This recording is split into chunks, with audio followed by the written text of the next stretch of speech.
ঘটে যাওয়া বিপ্লবগুলোর মধ্যে একটি বিখ্যাত বিপ্লব হচ্ছে ফরাসি বিপ্লব, যে বিপ্লবের মধ্য দিয়ে 1789 সালে ফ্রান্সের রাজতন্ত্রের বিলোপ ঘটলেও নানান ঘটনার মধ্য দিয়ে ফ্রান্সে বারবার সেই রাজতন্ত্র এবং রাজতন্ত্রের অনুরূপ শাসন ফিরে এসেছিল। মানে ফ্রান্সে প্রজাতান্ত্রিক শাসন প্রতিষ্ঠার জন্য সে দেশের জনগণকে একাধিকবার রক্ত দিতে হয়েছে। তো বাংলাদেশেও একটা অভ্যুত্থান সংগঠিত হয়েছে এবং একটা ধাঁচের শাসন কাঠামো এখানে পরিবর্তন হয়েছে, কিন্তু পরিস্থিতি যা দেখা যাচ্ছে তাতে কি আসলে প্রকৃত পরিবর্তনটা আসবে, নাকি ফ্রান্সের মতো আবারও সেই পুরাতন তন্ত্রই ফিরে আসবে, সেটা নিয়ে চিন্তা করা দরকার। শুরুতে আমরা ফ্রান্সের বিপ্লব এবং তার পরবর্তী ঘটনা প্রবাহগুলো জানবো, তারপর সেটার সাথে বাংলাদেশের বর্তমান ঘটনাগুলো মিলিয়ে দেখব। আমরা অনেকেই বই পুস্তকে পড়েছি যে ফ্রেঞ্চ রেভলিউশন সংগঠিত হয় 1789 সালে। এই একটা লাইন পরে আমাদের মাঝে হয়তো এমন ধারণা জন্ম নিতে পারে যে 1789 সালের কয়েকদিনের মধ্যেই একটা বিশাল বিপ্লব ফ্রান্সে সংগঠিত হয়েছিল, যার ফলে ফ্রান্সের আগের ব্যবস্থা পরিবর্তন হয়ে নতুন সুন্দর এক শাসন ব্যবস্থা দাঁড়িয়ে গিয়েছে। কিন্তু প্রকৃতপক্ষে ঘটনা আরো অনেক বিস্তৃত। যে উদ্দেশ্য নিয়ে 1789 সালে বিপ্লব সংগঠিত হয়েছিল সেইটা অর্জন করতে ফরাসিদের সময় লেগেছে প্রায় 100 বছরের মতো।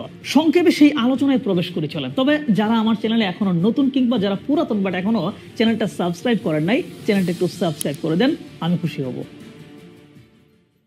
তো 1789 সালের আগে ফ্রান্সে কঠোর রাজতন্ত্র ছিল। রাজা এবং তার আশেপাশের মানুষজনের ক্ষমতা এত বেশি হয়ে গিয়েছিল যে তারা ক্ষমতার মুখে পড়ে সকল ধরনের অপশাসন শুরু করে দেয়। প্রজাদের কোনো ধরনের উপকার সাধন তো করেই না, বরং বছরের পর বছর তাদের কাছ থেকে কর আদায় করা হতো। ধর্মের নামে কর, রাজপ্রাসাদের নামে কর ইত্যাদি। গরিবদের দেওয়া এসব টাকায় আমোদ ফুর্তি করতো রাজা এবং অভিযাত্রা।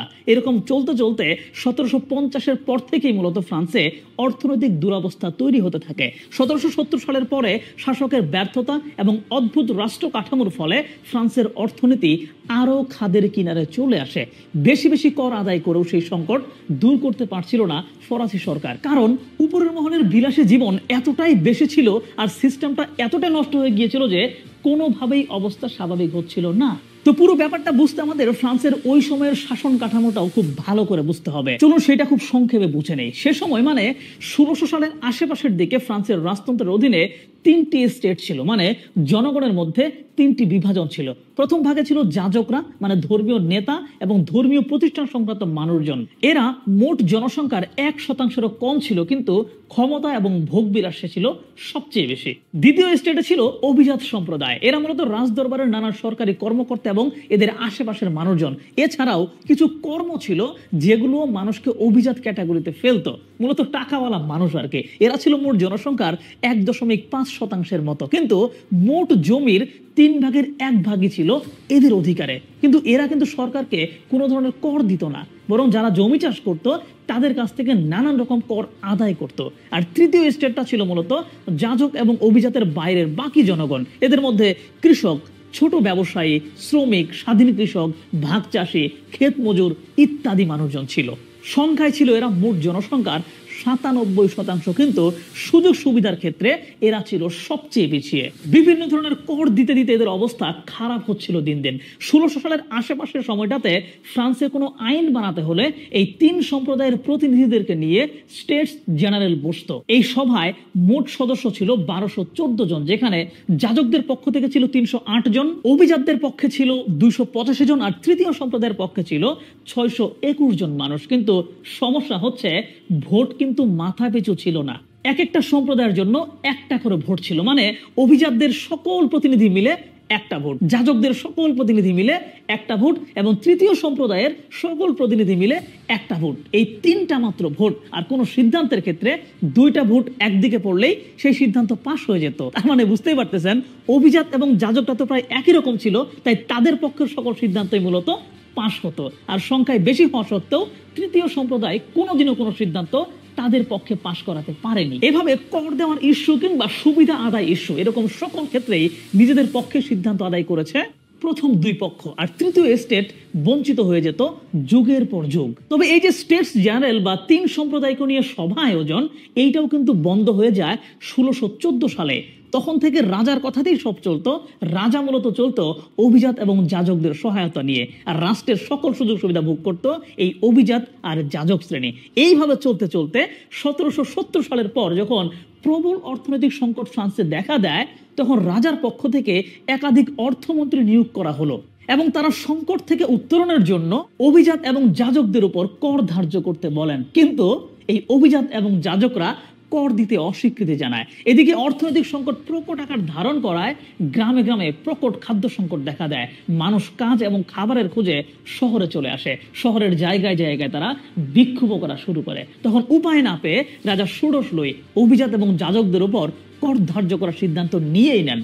তখন অভিজাতরা বলে যে কর ধার্য করার ক্ষমতা আছে শুধুমাত্র স্টেটস জেনারেলের, মানে 3 সম্প্রদায়ের সম্মিলিত সভায়, যেই সভা সর্বশেষ হয়েছিল 1614 সালে। রাজা এই দাবি অমান্য করে কর ধার্য আইনটা কার্যকর করে ফেলে। আর এক্ষেত্রেই অভিজাত এবং যাজকরা রাজার বিপক্ষে বিদ্রোহ শুরু করে দেয়। এই বিদ্রোহে তৃতীয় সম্প্রদায়ের বুর্জোয়ারাও কিন্তু এসে যোগ দেয়, কারণ তারা তো ইতিমধ্যেই বিদ্রোহ করতেছে। এর ফলে বিদ্রোহটা বড় হয়ে ওঠে। এতে শেষ পর্যন্ত রাজা ষোড়শ লুই 1789 সালে স্টেটস জেনারেলের আয়োজন করেন। অভিজাতরা মনে করেছিল যে স্টেটস জেনারেল হলে তো আসলে ভোটের মাধ্যমে রায় তাদের পক্ষেই চলে আসবে, কিন্তু এখানেই ঘটে যায় ভিন্ন ঘটনা। রাজা সেই সম্মিলিত সভা আয়োজন করে 1789 সালের 5ই মে, কিন্তু প্রথম দিনেই তৃতীয় সম্প্রদায়ের লোকজন দাবি উঠায় মাথাপিছু প্রত্যেকের একটা করে ভোট নিশ্চিত করে তারপর কোনো সিদ্ধান্ত নিতে। মানে আগে যেখানে পুরুষ সম্প্রদায় মিলে একটা ভোট ছিল, এবার তারা দাবি উঠায় প্রত্যেকেই একটা করে ভোট দেবে। এইটা করা হলো তো আসলে সংখ্যায় বেশি থাকার কারণে তৃতীয় সম্প্রদায় আসলে সকল সিদ্ধান্তে জিতে যাবে, তাই এই সিদ্ধান্ত রাজা মানছিলেন না। কিন্তু তৃতীয় সম্প্রদায়ের এই যৌক্তিক দাবির সাথে বেশ কিছু অভিজাত এবং যাজক নেতারাও যোগ দেন। ফলে পরিস্থিতি আরো খারাপ হয়ে ওঠে এবং এই সুযোগে তৃতীয় সম্প্রদায় এটাও জানিয়ে দেয় যে তারাই মূলত সার্বভৌম ক্ষমতার অধিকারী। আর এই অবস্থা দেখে রাজা পরের দিন আবারও সভা বসান, কিন্তু সিদ্ধান্ত নেন যে এই সভায় তৃতীয় সম্প্রদায়কে প্রবেশ করতে দেবেন না। আর ওই দিন সবাই ঢুকতে না পেরে তৃতীয় সম্প্রদায়, যাদের সাথে ইতিমধ্যেই অভিজাত অংশের বেশ কিছু জাতীয়তাবাদী নেতা এসে যোগ দিয়েছেন, তারা কাছেই একটা টেনিস কোর্টে সমবেত হয় এবং শপথ নেন যে ফ্রান্সে একটি নতুন সংবিধান হওয়ার আগ পর্যন্ত তারা লড়াই চালিয়ে যাবেন। আন্দোলন শুরু হয়ে গেল। এই লড়াইয়ের কিছুদিনের মধ্যেই ভালো সংখ্যক যাজক এবং অভিজাত নেতা এসে আবারও এই তৃতীয় সম্প্রদায়ের সাথে যোগ দেয় এবং পরিস্থিতি আরো ভয়াবহ হয়ে যায় এবং রাজা শেষ পর্যন্ত এক ব্যক্তি এক ভোট এই সিদ্ধান্ত মেনে নেন এবং এই ঘটনা বুর্জোয়া বিপ্লব নামে পরিচিত। বলা যায় এই সময় থেকে আসলে ফরাসি বিপ্লবের শুরু। বুর্জোয়াদের এই সাফল্যে জায়গায় জায়গায় উল্লাস দেখা দেয়। সম্মিলিতভাবে চেষ্টা করলে যে রাজাও হার মানতে বাধ্য হয় সেটা প্রমাণিত হয়ে যায় এবং মানুষ চারদিকে বিক্ষোভে ফেটে পড়ে। রাজতন্ত্রের নানান স্থাপনায় আক্রমণ করে, বাস্তিল দুর্গে আক্রমণ করে তা ভেঙে ফেলা হয়। আর অন্যদিকে 17 জুন সেই ঐতিহাসিক অধিবেশন বসে, যেখানে সকল স্তরের প্রতিনিধিদের ভোটের মূল্য সমান। সবাই একটা করে ভোট দেবে এবং তারা ফ্রান্সের জন্য একটা নতুন সংবিধান রচনার কাজ শুরু করে দেয়। যেই কারণে এই সভাটা মূলত সংবিধান সভা নামেও পরিচিত। তারা 2 বছরের চেষ্টায় ফ্রান্সের জন্য একটা নতুন সংবিধান নিয়ে আসে, যেখানে রাজতন্ত্রকে বিলোপ ঘোষণা করা হয়। নিরঙ্কুশ রাজতন্ত্রের পরিবর্তে নিয়মতান্ত্রিক রাজতন্ত্র প্রতিষ্ঠার কথাও বলা হয়।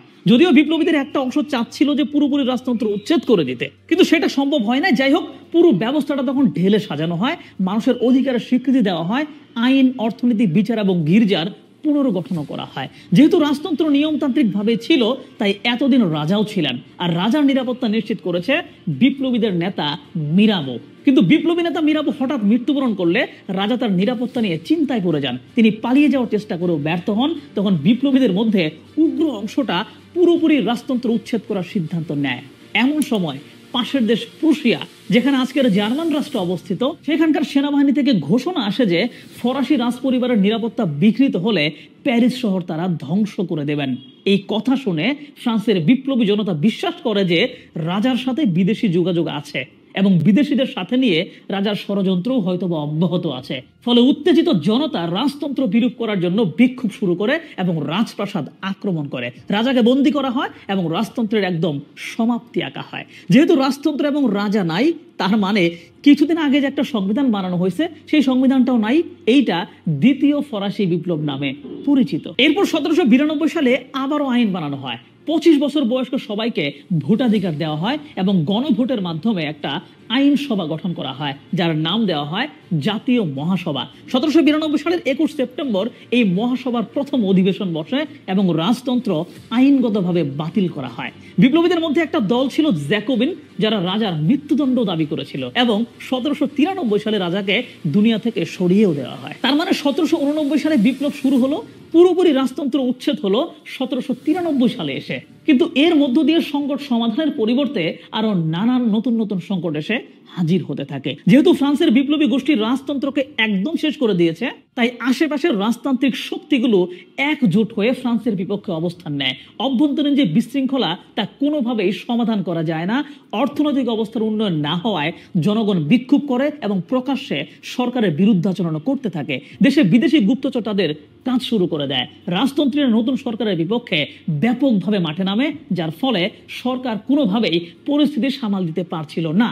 অবস্থা এমন হয়ে যায় যে বিপ্লব রক্ষা করায় তখন কঠিন হয়ে যাচ্ছিল। মানে একদিকে দেশের ভিতরে রাজতন্ত্রীদের আন্দোলন, আবার বিদেশি রাজতন্ত্রী সরকারের ফ্রান্সের বিপ্লবীদের উপর আক্রমণ পরিস্থিতি অনেকটাই খারাপ করে দেয়। এমন সময় বিপ্লবীরা একটা বিপ্লবী সরকার গঠন করে এবং তারা ঘোষণা করে যে ন্যায় বিচার করতে তারা ব্যাপক বল প্রয়োগ করবে। এই শাসনামলকে বলা হয় সন্ত্রাসের শাসনামল। এতে করে প্রতি বিপ্লবী কার্যক্রম বিশৃঙ্খলা কিছুটা কমে আসে। এভাবে পরের কয়েক বছর ফ্রান্সে কয়েকটা গোষ্ঠী কিন্তু শাসন করেছিল। কিন্তু ফ্রান্সের বিশৃঙ্খল পরিস্থিতি খুব একটা কাটে না। এ সময় সরকারের পক্ষে ফ্রান্সের সেনাবাহিনীর সদস্যরা শৃঙ্খলা রক্ষা এবং বিদেশি আক্রমণ প্রতিরোধে বেশ ভালো ভূমিকা পালন করে। এদের মধ্যে একজন ছিলেন নেপোলিয়ন বোনাপার্টে। 1795 সালের জাতীয় সভা চলাকালীন রাজতন্ত্রীদের একটা আক্রমণ হচ্ছিল, আর সেই আক্রমণ ঠেকিয়ে দিয়ে পদোন্নতি পেয়েছিলেন এই নেপোলিয়ন। এরকম ভাবে আশেপাশের রাজতন্ত্রী শক্তিগুলোর বিপক্ষেও যুদ্ধে খুব ভালো ফল আনতে থাকেন নেপোলিয়ন। দক্ষতা এবং কৃতিত্বের জন্য নেপোলিয়ন সেনাবাহিনী এবং সাধারণ মানুষের মধ্যেও বেশ জনপ্রিয় হয়ে উঠতে থাকেন। মানে একদিকে ফ্রান্সের যে সরকার তাদের দেশ চালানোতে ব্যর্থতা, এবং অন্যদিকে নেপোলিয়নের জনপ্রিয়তা নেপোলিয়নকে ক্ষমতার কাছাকাছি নিয়ে আসে। এ সময় পরপর তিনি দুইটা গুরুত্বপূর্ণ লড়াইয়ে অংশ নেন। ইতালিতে তিনি জয়লাভ করেন এবং মিশরে ব্রিটিশ নৌবাহিনীর বিরুদ্ধে লড়াইয়ে তিনি হেরে যান। কিন্তু হেরে যাওয়ার খবর ফ্রান্সে পৌঁছার পূর্বে নেপোলিয়ন পালিয়ে আগেই তিনি ফ্রান্সে চলে আসেন। আর তার এই ফিরে আসাটাকে দেশের সবাই ভেবে নেয় নেপোলিয়ন হয়তোবা ব্রিটিশ সেনাদেরকে পরাজিত করে ফিরে এসেছে। তাকে ব্যাপক সংবর্ধনা দেওয়া হয়, জনপ্রিয়তা ব্যাপকভাবে বেড়ে যায়। আর এই জনপ্রিয়তা কাজে লাগিয়েই সেনাবাহিনীর সহায়তায় নেপোলিয়ন ফ্রান্সের ক্ষমতা দখল করে নেন 1799 সালে। তিনি কনসুলেট নামে একটা নতুন শাসন ব্যবস্থা চালু করেন এবং সর্বময় ক্ষমতাবান হিসেবে ফ্রান্স শাসন করতে শুরু করেন। তার সময় পুরো ইউরোপ ব্যাপী নেপোলিয়নের এতটাই প্রভাব ছিল যে এই যুগটাকেই বলা হয় নেপোলিয়নের যুগ। তো নেপোলিয়ন আইন শৃঙ্খলা স্বাভাবিক করেন, নতুন নতুন আইন নিয়ে আসেন, মানুষের অধিকারের ব্যাপারে কাজ করেন। কিন্তু নেপোলিয়ন নিজে কিন্তু গণতান্ত্রিক শাসক ছিলেন না। তাই ফরাসি বিপ্লবের যে মূল জায়গা সাম্য, স্বাধীনতা এবং ভ্রাতৃত্ব, এই ব্যাপারটা ফ্রান্সে তখনও অনুপস্থিতি থেকে যায়। তবে নেপোলিয়ন পুরাতন রাজতন্ত্রের সবসময় বিরোধী ছিলেন। আশেপাশের সকল রাজতন্ত্রের শক্তির বিপক্ষে নেপোলিয়ন লড়াই করেছেন। যেখানেই তিনি আক্রমণ করেছেন সেখানেই তিনি পুরাতনতন্ত্র ভেঙে দিয়েছেন। পুরো ইউরোপের উপর তিনি নিয়ন্ত্রণ প্রতিষ্ঠা করে ফেলেন। কেউ কেউ বলেন তার সময় সমগ্র ইউরোপ স্বাধীনতার স্বাদ পেয়েছিল, আবার কেউ কেউ বলেন তিনি একনায়কতান্ত্রিক শাসক ছিলেন। মানুষের অধিকার বঞ্চনার ব্যাপারটা তার সময়েও ছিল। এভাবে একের পর এক লড়াইয়ের ফলে চারদিক থেকে তার শত্রু শুধু বেড়েই যাচ্ছিল। তবুও তিনি অঞ্চল দখল থামাননি, তিনি স্পেনও দখল করে ফেলেন। তখন একটা আলোচনা উঠে যায় যে নেপোলিয়ন অজেয়, তার বিরুদ্ধে কেউ তখন কথা বলারও সাহস পায় না। কিন্তু নেপোলিয়ন যখন রাশিয়া আক্রমণ করতে যান তখন থেকে আসলে ঝামেলা শুরু হয়। 1812 সালের দিকে তিনি রাশিয়া দখলের উদ্দেশ্যে অভিযান পরিচালনা করেন। মূলত ফ্রান্স থেকে রাশিয়ার দূরত্ব ছিল অনেক বেশি, সো ফ্রান্স থেকে সেনাবাহিনী নিয়ে রাশিয়া পৌঁছাতেই তার অর্ধেক সৈন্য সেখানে মারা পড়ে। দ্বিতীয়ত, রাশিয়ার যে জলবায়ু একেবারে এক্সট্রিম কোল্ড, এবং সেই ঠান্ডার ভিতরে এই সেনাবাহিনীগুলো মানিয়েও নিতে পারছিল না। আর এর সাথে ওই জলবায়ুর সাথে ভিত্তি করে রাশিয়ান যেই যুদ্ধ কৌশল, সেটা যখন সম্মিলিতভাবে এই নেপোলিয়নের উপর আক্রমণ চালায় তখন নেপোলিয়নের এখানে শোচনীয় পরাজয় ঘটে। এই ঘটনা প্রমাণ করে দেয় যে নেপোলিয়ন অজেয় নন, এবং সাথে সাথেই ফ্রান্সের আশেপাশের সকল রাজশক্তি একজোট হয়ে নেপোলিয়নের বিপক্ষে অভিযানের সিদ্ধান্ত নেয়। কারণ ইতিমধ্যেই এসব অঞ্চলকে আক্রমণ করে নেপোলিয়ন তাদেরকে তার শত্রু বানিয়ে রেখেছে। এই সম্মিলিত আক্রমণে নেপোলিয়নের পরাজয় ঘটে। ফ্রান্স যখন এরকম সম্মিলিত বাহিনীর আক্রমণের শিকার হচ্ছিল তখন সাধারণ জনগণ নীরব দর্শকের ভূমিকা পালন করে। এই যে সম্মিলিত জোট নেপোলিয়নের বিরুদ্ধে অভিযান পরিচালনা করলো, এই জোট ছিল মূলত রাজতন্ত্রী শক্তির পক্ষের জোট। তারা প্যারিস দখল করে নেপোলিয়নকে নির্বাসনে দিয়ে দেন, এবং নেপোলিয়ন যেসব জায়গায় রাজ্য বিস্তার করেছিল সেসব এলাকা দখল করে এগুলো পুনর্গঠনের সিদ্ধান্ত নেন। এই জন্য 1815 সালে অস্ট্রিয়ার রাজধানী ভিয়েনাতে ইউরোপের প্রায় সকল শক্তি একটা সম্মেলনে বসে। এ সময় তারা ইউরোপের ভবিষ্যৎ রাজনীতির ধারা কি হবে তা নির্ধারণ করেন। অস্ট্রিয়ার ওই সময়কার রাজতন্ত্রীর প্রধানমন্ত্রী মেটারনিখ এই সভায় সভাপতিত্ব করেন, এবং সবার সম্মতিতে ইউরোপের সেই পুরাতন রাজতন্ত্র ফিরিয়ে আনা হয়। মানে ফলে ফরাসি বিপ্লব এবং নেপোলিয়নের শাসনের মাধ্যমে যে পুরাতন রাজতন্ত্র উচ্ছেদ করা হয়েছিল, সেই পুরাতন রাজতন্ত্র আবারও ফিরিয়ে আনা হয়। আর এই সিদ্ধান্তের সাথে সাথেই ফ্রান্সের যেসব মানুষ রাজতন্ত্রের সমর্থক ছিল তারা বেরিয়ে আসেন। বিশেষ করে 1789 সালে যেই রাজবংশ ফ্রান্সের ক্ষমতায় ছিল, মানে বুরবু রাজবংশ, তারা এসে দাবি করে যেহেতু রাজতন্ত্র ফিরে এসেছে তাহলে রাষ্ট্রের ক্ষমতা এখন আমাদের হাতে আসবে, কারণ আমরাই ছিলাম শেষ রাজা। এবং সেই বংশের অষ্টাদশ লুই ফ্রান্সের সিংহাসনে বসেন। মানে 1793 সালে রাজার মৃত্যুদণ্ড কার্যকর করার মধ্য দিয়ে যেই রাজতন্ত্র উচ্ছেদ করা হয়েছিল, ফ্রান্সে 22 বছর পর সেই বংশই আবার ফ্রান্সের রাজা হিসেবে ফ্রান্স শাসন করতে শুরু করলো। এবার একটু বাংলাদেশের দিকে তাকিয়ে দেখেন, এখানেও একটা বিপ্লব হয়েছে। নতুন সরকার নানা ষড়যন্ত্রের শিকার হচ্ছে এবং পুরো দেশ ঠিকঠাক নিয়ন্ত্রণ করতে পারছে না। এখানেও নানান মহলের মধ্য দিয়ে পতিত শক্তি ফিরে আসার চেষ্টা করছে, বাইরের শক্তি অ্যাক্টিভ হয়ে নানান কাজও করে যাচ্ছে। ফ্রেঞ্চ রেভলিউশনের শিক্ষা অনুযায়ী বাংলাদেশের সামনের পরিস্থিতি আরো বেশি খারাপ হবে নাকি দ্রুত স্থিতিশীলতা আসবে? আপনার কি মনে হয়? একটু কমেন্টে জানিয়েন।